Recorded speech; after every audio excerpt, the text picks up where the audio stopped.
Welcome back to Squawk Box this morning. XL Fleet, which turns commercial and municipal vehicles into hybrids and plug-in hybrid vehicles, going public by what else? A SPAC. They're merging with Pivotal Investment Corporation. The total enterprise value for the combined company will be about $1 billion. And joining us right now, first on CNBC, is XL Fleet founder and Chief Strategy Officer Todd Hines. Good morning to you, Todd. Appreciate you joining us this morning. Walk us through this transaction. It's the question we ask everybody. Why pursue a SPAC over an IPO? Well, thank you very much for having me on the show. It's great to be here. Very excited to talk about XL Fleet and our fleet electrification solutions.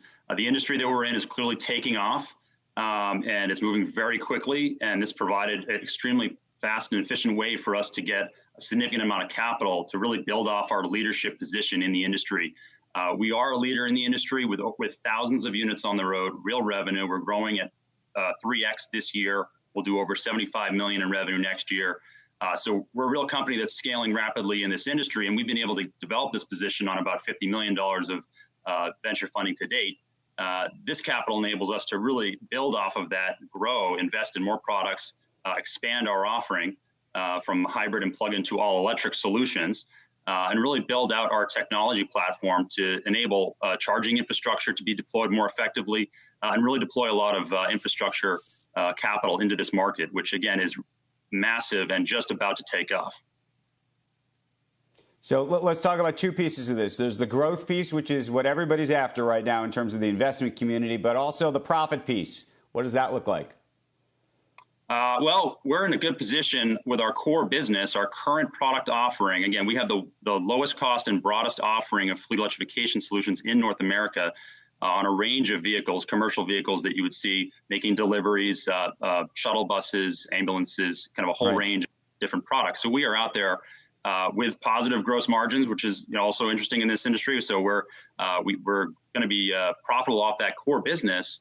But by investing more money in additional products, we'll be able to scale that rapidly and get to profitability in a couple of years. So in terms of the growth prospect, though, what are you targeting in terms of growth year over year, 12 months out? Well, this year we'll do about a 3x growth, and we'll continue to beat that going into the next year as well. So we're very comfortable with that growth rate. We're already at a growth rate of higher than that. So we have the established supply chain, production capacity. We have a very low risk and low cost production process compared to other companies in the industry. So we don't have to invest hundreds of millions or billions of dollars into factories. We're actually leveraging the existing production infrastructure and enabling us to scale without huge amounts of capital to build out that capacity. Let me ask you, had you not pursued a SPAC, what do you think the timeline would have been for an IPO typically for the way you were thinking about this prior to this SPAC boom? I would have said, end of next year would be the time frame. But with this additional funds, these windows are open and closed. Obviously our market is raising a lot of capital right now. And we're just in a position to leverage our leadership. We're already leading in this industry.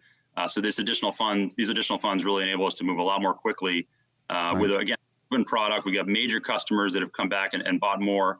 We're scaling across an industry that is very fragmented and segmented. When you think of all the different types of end-use applications for commercial fleet vehicles, they're very specialized. We've created a solution that can get integrated into all of these different applications. So we have an advantage in a market that has really relied on this multi-stage manufacturing process to meet the various needs of the end users.